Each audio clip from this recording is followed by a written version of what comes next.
Ukikutana nacho huko njiani kinafanya ujinga, mkitie makonzi, maana ni mtoto. Umenilaza hapa siku 4.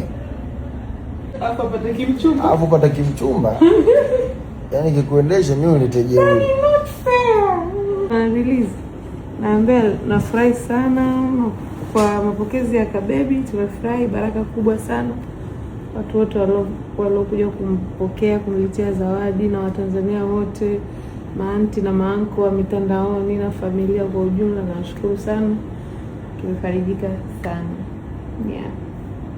Ukikutana nacho huko njiani kinafanya ujinga, mkitie makonzi, maana ni mtoto wa taifa. Kwa kweli. Aisha. Unachoka sasa. Umenilaza hapa siku 4. Alafu pata kimchumba. Alafu pata kimchumba. Yaani kikuendesha mimi uniteje wewe. Not fair.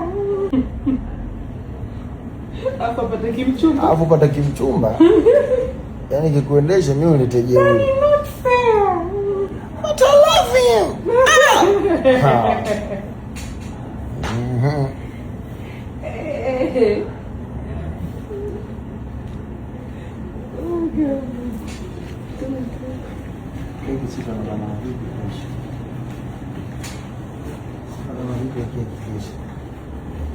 I'm not going to take care of it.